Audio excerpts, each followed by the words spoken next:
Hello दोस्तों, स्वागत है आपका डीएलएड पाठशाला में।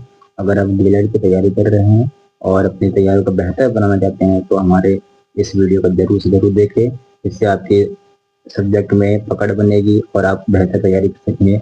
सो ये फर्स्ट ईयर की वीडियो है। फर्स्ट ईयर मतलब कि पेपर पार्ट 1 की वीडियो है, जो कि बाल्यावस्था एवं बाल विकास की वीडियो रहने वाली है। हम पार्ट 1 पहले ही अपलोड कर चुके हैं। अगर आपने पार्ट 1 नहीं देखा तो सबसे पहले आप पार्ट 1 देखें, उसके बाद हमारी इस वीडियो को देखें। क्योंकि आपकी अगर शुरू से अगर आपकी बेसिक अच्छी रहेगी तो आप बेहतर तैयारी कर पाएंगे। और ये सब्जेक्ट आपके लिए बहुत ही ज़्यादा इंपॉर्टेंट है, क्योंकि आपका ये सब्जेक्ट पूरा 70 मार्क्स का रहने वाला है। और जो हम आपको कराने वाले क्वेश्चन, वो आप क्वेश्चन 3 नंबर, 4 नंबर, 5 नंबर का रहने वाले हैं। तो अगर आप तैयारी अच्छी करने जाते हैं तो इस वीडियो को जरूर देखें। और अगर आप इस चैनल पर न्यू है तो सबसे पहले चैनल को सब्सक्राइब कर ले। अगर न्यू से न्यू वीडियो आएगी सबसे पहले वो आप तक पहुंचेगी, और लाइक जरूर करें। पहला क्वेश्चन है हमारा, जनित बीमारियां कौन कौन सी होती है, यानी कि पोषण से जनित बीमारियां कौन कौन सी होती है। तो ये 3 नंबर का क्वेश्चन आपका है। तो इसमें सबसे पहला आता है हमारा एनीमिया। एनीमिया वह मतलब बीमारी होती है जो हमारे खून में आयरन की कमी से होती है। लौह तत्व की कमी से रक्तहीन हो जाती है, उसे ही हम एनीमिया कहते हैं। दूसरा है रिकेटस। रिकेटस मतलब कि जो कैल्शियम की कमी से होते हैं, यानी कि विटामिन डी की कमी से होती है। तो प्रमुख कारण सूर्य का प्रकाश ना मिल पाना, अस्वस्थ वातावरण के कारण होता है, और ये बच्चों का शरीर सुखाने लगता है और हड्डियां टेढ़ी मेढ़ी हो जाती है। ये रिकेटस मतलब कि विटामिन डी की कमी से होती है। और तीसरा हमारा पेलाग्र, यानी कि विटामिन बी की कमी से होने वाली, यानी कि भूख कम, मतलब बच्चों में भूख कम लगना, कब्ज की बीमारी होना या दस्त लग जाना, ये इसके इसमें आते हैं। तो ये बेसिकली 3 नंबर क्वेश्चन हैं, आप ये कर लीजिए। अगला क्वेश्चन हमारा, भाषाई विकास क्या है। यानी कि व्यक्ति के भाषा विकास से तात्पर्य एक ऐसी क्षमता से है जिसके द्वारा व्यक्ति अपने भावों, विचारों तथा इच्छाओं को दूसरों के पास पहुंचाता है, उसे हम भाषा कहते हैं। यानी कि दूसरों दूसरों के भावों को या फिर मतलब कि विचारों को ग्रहण करता है। यह क्षमता जितना अधिक होती है, बालक उतनी ही सुगमता एवं शीघ्रता से संप्रेषण कर सकता है। तीसरा क्वेश्चन हमारा, अगला क्वेश्चन है, भाषाई कौशल कितने प्रकार के होते हैं। यह आपके लिए बहुत मतलब इंपॉर्टेंट रहने वाला है कि आपको मतलब 2 नंबर में पूछ सकते हैं कि मतलब भाषाई कौशल कौन कौन से होते हैं, या अपनी इसके कितने प्रकार होते हैं, उसको इसकी विशेषताएं लिखे। तो बेसिकली 4 प्रकार की होती है इसके कौशल, भाषाई कौशल। पहला है श्रवण कौशल, दूसरा है वाचन कौशल, तीसरा है मौखिक अभिव्यक्ति कौशल, और चौथा है हमारा लेखा यानी कि लेखन कौशल। अगला क्वेश्चन हमारा, सामाजिक विकास क्या है। सामाजिक विकास से तात्पर्य है बालकों अथवा व्यक्तियों में समाज द्वारा स्थापित मानदंडों का पालन करने की क्षमता का विकास करना।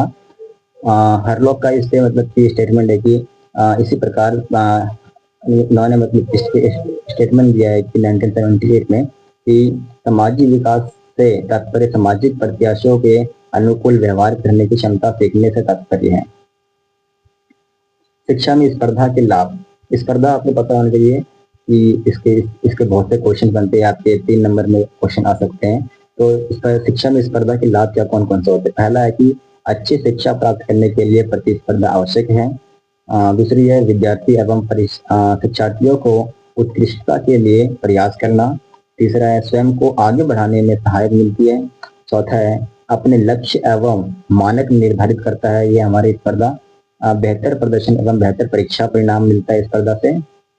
अगला क्वेश्चन है, भाषा की आवश्यकता एवं महत्व को समझाइए। वर्तमान समय में मानव जीवन में भाषा का महत्व इतना अधिक बढ़ गया है कि भाषा को मानव विकास का पर्याय समझा जाता है। मानव शिशु समाज के वातावरण के मध्य विकसित होता है। इस भाषाई परिवेश में बालक का सम्यक तथा संतुलित विकास होता है। मानव अपने आवश्यकताओं की पूर्ति के लिए विचारों तथा भावों की अभिव्यक्ति एवं विज्ञान अर्जन के लिए विचारों भाषा पर निर्भर करता है। कहा जाता है कि यानी कि कहा जा सकता है कि पाठ्य सहगामी यानी सहभागी क्रियाओं व मानव गुणों का विकास भाषा के लिए या भाषा के द्वारा ही होता है। अगला क्वेश्चन हमारा, कहानियों के माध्यम से बच्चों का भाषाई विकास होता है, वो कैसे होता है। शब्द एक ऐसी सामाजिक संपत्ति है जिसका उपयोग हम दूसरों से अपने अनुभव बांटने के लिए करते हैं। उदाहरण के तौर पर बच्चों को अपने निजी अनुभव से यह मालूम होता है कि भूख लगने पर शेर को कैसे महसूस हो रहा है। यानी कि ये कहावत है, कहानी बच्चों को भूखा शब्द का अर्थ इस तरह फैलाने में मदद देती है कि उसमें शेर भी शामिल हो जाए। अगला क्वेश्चन हमारा, कहानी कल्पना शक्ति का कहानी कल्पना शक्ति का विकास करती है, विस्तार समझती है। कहानी कैसे, मतलब कि इमेजिनेशन कैसे करती है वो। कहानी कल्पना शक्ति का विकास करती है, क्योंकि कहानी सुनाने से अंदाज लगाने का प्रशिक्षण मिलता है, क्योंकि अपनी पसंद की कहानियों को बच्चे बार बार सुनना चाहते हैं। इसका कारण यह है कि कहानी से एक बार परिचय हो जाने हो जाने पर परिचय का इस्तेमाल अपनी ध्यान पूर्वक सुनने में बढ़ती हुई क्षमता का परीक्षा के लिए करते हैं लोग।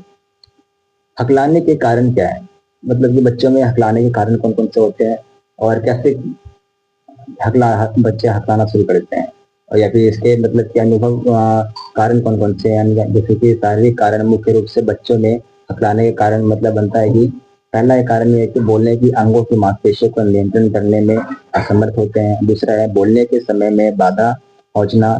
तीसरा है ब्यूरोकुलर संबंधी समस्याएं होती है, बिना हकलाए बोलने में भी विश्वास विश्वास खो देना होता है। अन्य मानसिक कारक जैसे कि प्रणाचिता, उत्तेजना और तनावपूर्ण परिवेशक शामिल होते हैं। भाषा विकास के प्रभावी कारकों का वर्णन कीजिए। भाषा विकास में कौन कौन से प्रभावी कारण होते हैं। इसलिए पहला हो गया परिपक्वता, बुद्धि, स्वास्थ्य, लिंगत्व, विनय, सामाजिक अधिगम के अवसर, निर्देशन, प्रेरणा, ये सारे मतलब पॉइंट्स है जो कि भाषा विकास के प्रभावी कारक हैं। इसे आप देख लीजिए एक बार। अगला क्वेश्चन है, संप्रेषण में होने वाली बाधाओं का समाधान समझेंगे। पहला है बैठने की उचित व्यवस्था की जाए, वह फर्नीचर, हवा, प्रकाश इत्यादि का पर्याप्त ध्यान रखा जाए। दूसरा है दृश्य एवं श्रवण संबंधी कमियों को दूर किया जाए। तीसरा है दृश्य एवं श्रवण सामग्री पूर्णतः प्रभावशाली ढंग से निर्मित हो। ये सारे मुख्य संप्रेषण में बाधाएं हो आने वाले समाधान समझा दिए। तो ये हमारा लास्ट क्वेश्चन था। आपको वीडियो कैसा लगा जरूर बताएं कमेंट सेक्शन में, और वीडियो अच्छी लगी तो लाइक भी जरूर करें।